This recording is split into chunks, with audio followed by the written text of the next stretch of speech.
can give me a thumbs up in the back, and we can get right to it. Very, very, very excited to welcome our guest at this time. He's going to be competing at MLW Fightland this Saturday in Philadelphia. It's also on Fight Plus. Go check this out. He's a member of the Calling. He's one half of the MLW Tag Team Champions. He is the MLW National Openweight Champion. He is the one, the only Rickey Shane Page. Hello, RSP. Yo, what's up, everybody? Doing well. How you doing? I'm good. I'm good. There's a cat jumping on me, but I'm good. That's part of these interviews. We've met so many pets along the way. Yeah, that's Randy. I appreciate you this morning, Rickey. I don't know. Are you in Ohio? Or are you where the MLW show is? Yeah, I'm in Cleveland right now. We're leaving today. We're hitting the road in a little bit. Okay, I'm also in Ohio. I'm where at? Akron. We'll call it Akron. Yeah, I'm like west side. About 45 minutes. Yeah, I'm like west side of Cleveland, like Elyria. Okay, gotcha. Yeah, not too far. Say, all the Ohioans, we always praise Ohio. I'm a transplant. I did not live here, but for the people outside of Ohio, they bury Ohio, and I kind of sometimes think rightfully so. Give us something good about Ohio.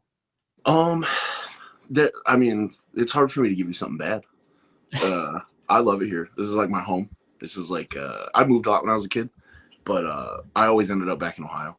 And so I just like it. I don't know. People are nicer. It's just a bit slower. I think the reason I think Ohio's so cool is that for 3 months out of the year, like we all have to kind of hunker down together and not die. So, so I feel like everybody's just a little bit more laid back in the Midwest. Personally, for me, why I loved it when I was coming up wrestling is that it was just in the middle of everywhere. Like, Ohio's very central. It's 5 hours to get to Chicago. It's, 5 hours to get to Toronto. It's 3 hours to get to Buffalo. You can get to Tennessee in 8 hours. You can get to New York in 6. It's just right in the middle. So I would just drive everywhere I could. Yeah, Pittsburgh's like an hour and a half away. It's great. So you brought up Toronto. That's where I am, and that's where I've mostly seen you perform. Can you bury Hamilton, Ontario, while you're at it? No, I friggin' love Hamilton. I hate Toronto, dude. My God. Learn how to do some traffic, bro. It takes 45 minutes to get anywhere in that town. I hate it. Jeremy, you don't even have to ask the question that we ask everybody. I will fight RSP on my own time. I will say I do like Toronto for the food, man. Like there's it's such good food scene in a good city. I like visiting cities. I just couldn't live in Toronto. It's too much for me. I'm just too much of like Ohio Midwest boy. I love Hamilton. But because I'll tell you why is because like those are my people. Like that's the kind of, I'm just like white trash, like trailer park kind of guy. That's me. So Hamilton, I was the king of Hamilton. I love Hamilton. I loved wrestling there when Alpha One was running there a long time ago. So we're gonna talk about A1. Let's talk about MLW because that's why we're here. We're talking about Fightland. Yes. We're talking about your ladder match for the MLW World Tag Team Championships. You're going to be taking on one called Manders, Matthew Justice, Second Gear Crew. You guys have been attached at the hip basically ever since you came in to MLW. Catch people up on the story, but also how do you keep coming back to these guys when there's a huge roster of talent in MLW? You know what's funny? It's that I've been attached to these guys long before MLW. It just seems to happen that we gravitate towards each other. It's happened even more now since MLW. All of us started working at MLW. We started getting, it's starting to take to the indies where I've wrestled those guys in Toronto or Mississauga, and I've wrestled those guys in Ohio, like Southern Ohio and Dayton. So like they're just following me around at this point. They're annoying. I can tell you that much. I've known Matt Justice since he was like 16 years old. So because he again another Ohio kid. So. I've known him forever. So yeah, it's been wild to see how the feud has like just kind of spread out everywhere with different parts of the faction and that like there's different people in SGC, and now we have like Cannonball and the Calling and stuff. So I'm excited to see the indies pick up even more on it and we'll just wrestle each other forever. Can you guarantee that this is gonna like have a finish? People will watch the tables match, no contest, and a tables match. Like, oh, what we got to have a finish in this ladder match, right? I mean, listen, there's only one way to bring the belts down. So unless there's some sort of the belt gets caught in a rafter and Matt Justice is hanging by his feet up there somehow. But I mean, listen, he's a maniac. So is Akira. So I could, who knows what could actually happen. But there's only one way to win. So I'm assuming that it'll probably be me. I'm just gonna go up there and grab the belts, and then it'll be done. Do the King of the Ring 99 finish where they keep raising up the belts. And Yeah, and then I'll do the Jeff Hardy and pull it off and fall down for the Terry Invitational tournament.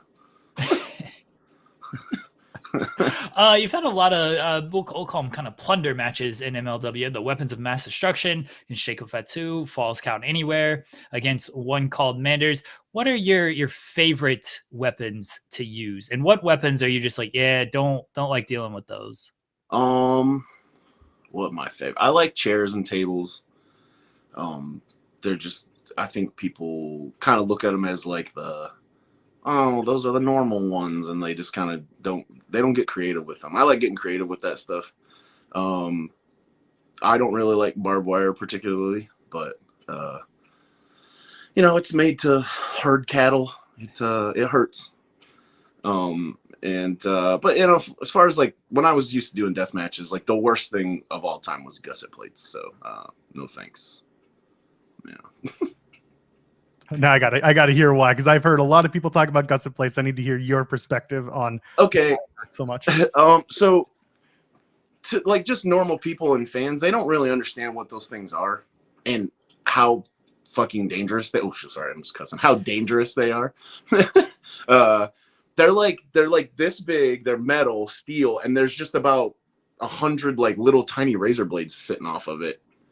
And what they are is they're made to go on like the joists of houses and like building frames to hold the two pieces of wood together. It's basically made to put together houses. So people are just, landing on them, pounding them into each other's foreheads. They just completely shred you up. So no thanks. I get it. I do. I love it. Jeremy, by the way, asked about, all the plunder matches, because my question was going to be, will you ever have a straight up no stipulation match in MLW? Because you've had like one of them, and I think it was actually against, believe it or not, Matthew Justice. I mean, I don't know. We'll see, I guess. Would you want I'd like to show that I can, just get in there and have a technical match. But honestly, I like what I'm doing. Like, it's fun. It's different than what everybody else is doing. I always like doing stuff that's different than everybody else because you just stand out. And like, I'm not the best wrestler in the world. I'm not, I'm not Zack Sabre Jr. over here, but, I like to show everybody every once in a while, but I do that in my hardcore matches. I like to put in a little bit of my wrestling in there. So listen, I'm going to do whatever the boss tells me. That's at the end of the day. I want to bring this up. It was big on social media the other week. I don't know if it's infamous, but the Beyond Wrestling tweet about phones. Yeah. So, so for those who don't know, Beyond Wrestling is like, hey, you guys ever been to a comedy club? They kind of take your phone. How would you feel about this in a wrestling event? And you jumped in on this and went back and forth. I spoke with Dominic Guarini Wednesday. Spoke with Dominic Guarini about this on Wednesday, got his thoughts on things. And I think on Twitter, a lot of stuff gets lost in context and argument, right? Like it's not the best platform to get into a discussion with. That's why somebody. I talked so much about it, because I was so sick of people just screaming and being rude. I was like, no, we're gonna have an actual conversation about this. Like, stop being rude. Yeah, so I want to have an actual conversation about this. Like your perspective on phones, not, fans not having phones at kind of independent events, like your overall perspective on it. So I asked Don to tweet that. Because Beyond, I'm friends with Drew Cordero. I helped start Beyond, and he will always just put out some tweets, some like kind of marketing tweets, because Drew has a degree in marketing, which a lot of people probably don't know about him. So I was like, hey, I was like, man, I've been watching a lot of comedy shows and like podcasts, and they always talk about those yonder bags and like taking your phones and stuff. So I was like, I wonder if that could work at a wrestling show. I was like, oh, Drew, can you just, post this on Twitter and see what people's reactions were? And they were just so mean. And like specifically to him, like because it was Drew. I don't know why. Drew rubs people the wrong way, probably because he tells the truth. And they just were so rude and just went after it. It was crazy the reaction it got. I just thought a wrestling show would be a little bit better if people weren't so concerned with their phones. I understand the argument of like it's free publicity, but like at the end of the day, you know, a lot of these fans and people that are taking pictures have 30 followers. Yes, it's free, but for me, at the cost of the show, like, I feel like people aren't engaged as much. And again, it was just an idea. I wanted to see what people thought about it.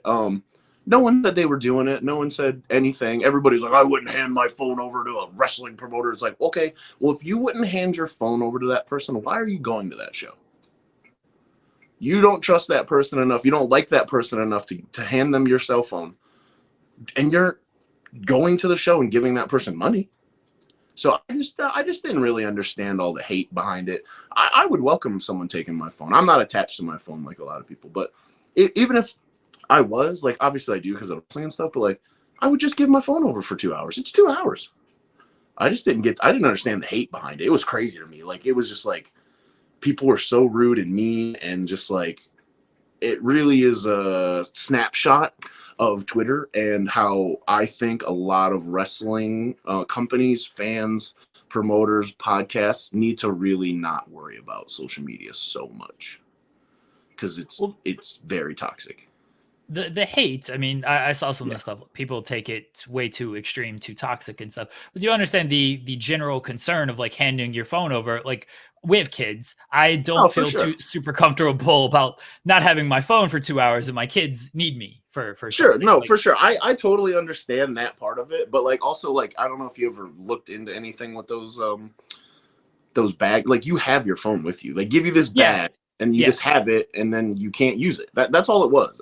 That was another thing that really made me mad and frustrated about the thing, is just like, well, what are you going to do? I'm just going to put it in your pocket? It was like, no, dude, it said in the tweet, like they do at comedy shows. So like, that's probably where we're talking about the bag. And then everybody's like, well, indie promoters aren't going to be able to afford that. Yeah, obviously. This is a hypothetical question, guys. That's what really annoyed me about it. But I understand the health concerns and the children and all that stuff. But I get that. I really do. But I just, in my opinion, I think that people would have more fun at shows. Because when I'm out there wrestling and I look and all I see is someone with their phone in front of their face, not even looking at me, they're looking at their phone they're looking at me through their phone. It's weird. Yeah. I'm gonna bring up a couple more points. Sure. One is that some people aren't looking for clout on this. Some people just like to take photos for memories and stuff, put them on Facebook. It's like, oh yeah, a year ago I went to this show and like that was really fun and everything. Like my wife takes photos. She does not want any type of clout or anything. She does not tweet them for that. It's like, oh yeah, a year ago I went to the show, did all of this. Like, you understand that not everybody is looking for some type of like, hey, let me go viral off of this clip. No, for sure. I understand that, which I never, and I don't think everybody is, but like, I don't know. This is just a personal thing. Like, I'm not a picture guy. This happened. See, I'm not either. My wife takes all the photos. I was in Japan, and I was at the Tokyo Dome, and I was like standing next to it, looking at it. Like, I was like, oh, this is crazy. And all my friends are like taking pictures of it and stuff. And one of my friends, kid like us, he's from England. He was like, "Are you gonna take a picture?" And I was like, "I'm not gonna forget this. I'm in Tokyo, standing in front of the Tokyo Dome, dude. Like, I will never, ever, ever forget this ever again in my life." So maybe it's just a me thing, you know. I'm not really a picture guy, but you have to admit too, there are a lot of fans that are just a little bit obsessed with the phones. They're making like YouTube accounts and thinking that they're trying to call themselves media, and it's like, just watch the show, man. Just watch the show. That's kind of where I am. But I definitely get everybody's points. And that's why I was talking to everybody, and like anybody that was being respectful and nice, I would reply to them. So, and I got everybody's perspectives, and that's how it's supposed to be. That's how we're, you know, as humans, we're supposed to talk to each other. So I found it really refreshing, even though it was a bit of drama. But I did get to talk to some people. I did get to see some concerns, and I was kind of, you know, in my head, I was like, okay, maybe the bag thing isn't what people need. That's why I had Drew ask the question. It was a very simple thing, and it could have been a simple outcome, but people just got real crazy about it.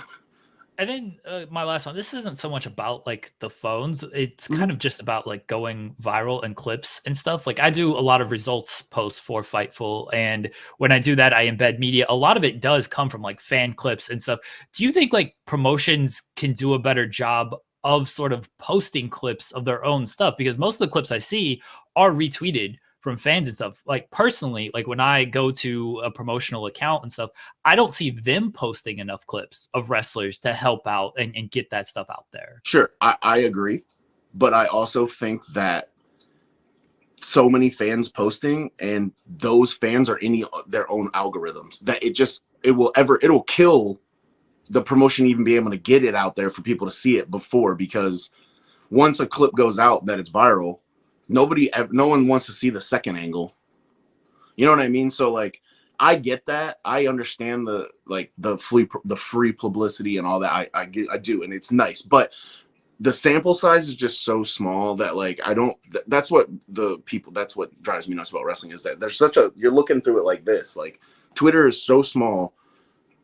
Add wrestling fans to that, then add indie wrestling fans to that, and it just keeps getting smaller and smaller. And it's just like, you can't make all your decisions based off of that, off of Twitter and things like that. But I understand why you do, because you can go viral, you can make money off of it. It happens. But I think people put way too much importance on it, is my thing. Is like, yes, we need to have clips, we need to have videos, but like everybody is just a bit too about it. Like, just relax, watch the show. But I definitely understand people wanting to take pictures and stuff, and like and videos going viral, and promotions need to be way better about it, about posting on social media. Like there's definitely not enough. Like, you know, the big promotions do it very well, but I think on the indie level, like it's not nearly as much as it should be. See, I appreciate it. I was gonna say I'm a middle of the road mediator type of guy, and the immediate thing that I thought of was, if people aren't going to give up their phones for the safety reasons and the reasons that we're talking about, I get it. Would it be beneficial for the ring announcer at the top of the match or middle of the show, whatever, just to put something out there, just like, hey, let's all have a good time. Put your phones away. Let's watch the show. I think there's a way to do it that doesn't involve the audience having to give something up, which to them is attached to them all the time, right? Yes, I totally agree. I think that if like, let's say the market research for that, for me, if I was going to run a show for some reason down the road, you know, I think that is the way to go, is to be like, hey guys, we're gonna try to stay off our phones. Like, you want to take some pictures and videos, that's obviously cool, but like, you know, we're just gonna try to stay off our phones tonight. I think that's the best way to do it. But again, like, I don't think people should attack anyone for asking a question. No, and sure, that's where Twitter is gonna just be Twitter. They're gonna be like, no, it's always the extreme of one side, right? Yeah, and that's why I wanted to bring it up here, because it's like, hey, I feel all level-headed, and we can just have this discussion and not attack each other. So I appreciate your comments on that, and hopefully people listening to this understand the perspective a bit more now. Yeah, that's of what everybody kept tweeting like, "Oh, are you mad?" And I was like, "No, I'm not." Like, I'm literally like, me and Drew were texting each other laughing, like, why is everybody yelling at us? Like, this is crazy. But yeah, no, like, I wasn't mad at all. I just asked the question. I still find it funny. Listen, Beyond got a bunch of followers. I got a bunch of followers. Like, whatever. It's a super serious business, Ricky. Didn't you know? Everything is very serious all the time. Wrestling. It's wild, man. It's funny. I just love it. It makes me laugh. Hey, when you did some shots with AEW, whose idea was it to put you in a team with two other acronyms to face Paul White? I would SK. I would only assume that was Tony. I could just assume that Tony thought that was funny and did it, because Tony was like pretty hands on with stuff. I remember when I wrestled Danny Garcia at some dark tapings in Orlando. Before the match, like Tony got up and like took his headset off and was like, "Hey, you guys have never wrestled each other?" And I was like, "Oh no, we haven't." He's like, "I couldn't believe it." He's like, "You guys have been on indies with each other so many times, you never had a match." He's like, "That's why I booked it. Have fun." And I was like, "Oh, thanks, dude." So like, he pays attention. So I bet he was like, "Oh, VSK, CPA, RSP. That's funny," and then just did it. It was funny because, listen, it was 2 years ago and people still ask me about it. I don't think people realize do realize like how much Tony pays attention. We talked to Aaron Mercer, and he was about to wrestle Akira in a death match like a week later. He's like, we're gonna put you in a tag team on AEW. It's like, oh wait, I'm about to wrestle him in a not Akira, a Masada in a death match, and then they just became a tag team. So yes, Tony Khan probably was paying attention. It was like, this will be funny. This will get over. Yeah, he loves wrestling. I don't think people realize about him how much Tony loves wrestling. I believe it. I really do. You want to go ahead, Jeremy? Oh, I was going to ask to kind of follow up on the dark tapings. You know, what was the overall experience like that, like backstage, and just any feedback you got from anybody? It was great. I've never had a bad time there. It was a real hectic locker room back then. I think they were still kind of trying to get their footing. That was like when Punk first came in, so there was a lot of moving parts. So I feel like I kind of got lost in the shuffle, rightfully so. I was, just a jobber on Dark, but I got really, really, really good matches, and they always treated me really well. And I got to wrestle Matt Hardy like one-on-one. So they let me do stuff that they probably wouldn't have let other extras do because Tony pays attention and knew who I was. So he trusted me to be in there with, Big Show and Matt Hardy and Darby and John Moxley and guys like that. So I had a great time. It was so much fun there. Nothing bad to say about AEW. Mentioned earlier about seeing you up here in my neck of the woods, Greektown Wrestling. Let's talk about working with Masato Tanaka. The man. A ladder match, no less. What was that experience like? The man. He's the best. He still goes. He's crazy. He was going. He still wanted to do all sorts of stuff and doing tornado DDT off the top rope through a table, like just the absolute maniac. Legit, probably one of my favorite wrestlers of all time. Like I saw him on ECW and he had a bunch of scars, and I was like, well, I'm gonna do death matches, and so I started doing death matches because of him. I do the Roaring Elbow. I always have done the Roaring Elbow. My old wrestling school is called the Roaring Elbow Wrestling Academy, so Tanaka's like my guy, and so it was really cool. And Greektown's fun. I love wrestling in Hamilton. Hamilton is like one of my towns, one of my homes. So it was just a surreal experience. Yeah, I can imagine. I mean, yeah, you said it yourself. He was your guy, and you got to be in the ring with your guy. You talk about Hamilton. The return of A1 Wrestling will be coming up, a staple for RSP for years. We're going to be seeing you, aren't we? 100%. I will be there. Well, there you go. I missed one Alpha One show since my first one. I only ever missed one, and I was in England or Japan or something. And I've actually been, from that stretch, I have been more Alpha One shows than Ethan Page, because one of the shows I had to run for him because he wasn't there. So yeah, I love Alpha One. It's like where I did a lot of growing up.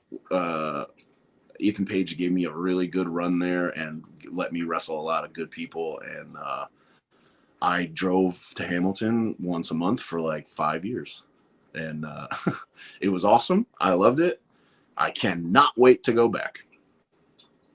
As we started to wind down here, Ricky, we're going to bring it back to MLW and working with Raven in the calling. Praised as one of the best minds in wrestling history. What have your experiences with Raven been like? The best. He's been so cool, very, very helpful with knowledge and being like, hey, did you want to call your match to me? Like, let's go over this promo. Like, I got the first tapings when that he was there. I had met him a long time ago, but back in the day. But when I got home and I got like a text and it was just like, hey, it's Raven. And I'm like, what the fuck? Like, oh man, okay. And like he got my number from like court or something. I have no idea how he got it, and he just wanted to like send me these like jackets that he thought that I would like. And he's just been really cool, very helpful.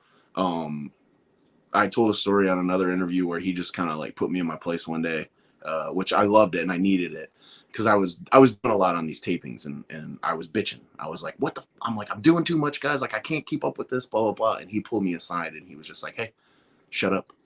And I was like, what? He's like, shut up. He's like, they're pushing you. Shut up. Stop complaining. Do what you're told. And I go, okay, yes, sir. No problem. And I just did it. And he was right. He was totally right. Like, I was like, what are you bitching about? Like, oh, you have a lot of stuff to do on the TV show and you're on TV a lot. Oh no. Like, and I was like, yeah, dude, you're right. Like, my bad. And I said, you know, I apologized to him. I said, thank you. And then I went about my day. But yeah, he's been the man. I have something that I do with all the wrestlers now. It's a fun game that I have. It's called Partner Promo Punch in the Face. Pretty straightforward. You're going to pick one guy you're going to partner with, one guy you're going to do a promo battle with, and one guy you're going to punch in the face, have a singles one-on-one match. This is a very special edition. This is the Rascals edition. There are 4, but we're going to do 3. Myron Reed, Trey Miguel, Zachary Wentz. Partner Promo Punch in the Face. Wait, who's the which the third one? We're doing Reed, Miguel, and Wentz. Oh, Dookie, I'm going to have to punch you in the face. Oh, no. Partner. Zach. I love Zach. He's like one of my favorite people ever. Definitely gonna partner with Zach. Gonna promo with Trey because he's hilarious. And I gotta punch Dookie in the face. My bad. He's great though, so we'll have a good match. So I love the Rascals, man. They're like some of my when they first kind of started coming around, I wrestled them a lot down in Dayton for Rockstar Pro when they were just like kids and stuff. And seeing them go and do as much as they have has been like really, really cool. Just like good dudes, even Dez too. Like just 4 of the best dudes, super humble and just like the best to hang out with. So good crew to pick for. What is it? Punch, partner, and promo. I really like that. That's going in the car. Please do. Yeah, that's a car game now for sure. Good. Ricky, we want to thank you again for joining us today. Let everybody know where they can find you at and MLW Fightland this weekend. Yeah, I'm at Rickey Shane Page on everything, guys. Twitter, Instagram, Facebook, YouTube, Twitch. I don't really Twitch anymore, but yeah. And then MLW.com and watch the show on FITE this weekend. It's gonna be sick. MLW's on a run, man. I think we're really making some strides in showing people like what we can do and having really good shows. The roster's really coming together and everybody's just busting ass. And I'm really excited about the future and what we're going to be doing. And I think people are going to be pumped. So check out MLW. It gets slept on for whatever reason, probably because it doesn't get a lot of Twitter play, but who cares? They do a great job of tweeting out stuff, by the way. They're always tweeting clips. They do, but for some reason they're not in that algorithm. So it's just, that's what people don't understand. It's like, they're not, it's a robot in San Diego somewhere that's like going, no, everybody look at this. So like, anyways, don't get me off on an old man tangent, but follow MLW. MLW's sick. We're selling out shows and like the shows are good. They're well produced, they're put together good, and they're fun to watch. So please just come out and come to the show, watch it on FITE, whatever you can. 2300 Arena in Philly hosts MLW Fightland this Saturday night, November 18th. Tickets, there are a couple available. $15 is what they're saying on the site. They will sell out. You can watch it on FITE Plus. Go catch the calling. Rickey Shane Page and Akira. They're going to put their tag titles on the line in a ladder match against Second Gear Crew, One Called Manders, Matthew Justice. Very much looking forward to the show. Rickey Shane Page, thank you so much for your time this morning. Thanks, guys. Thanks for having me. Have a good day.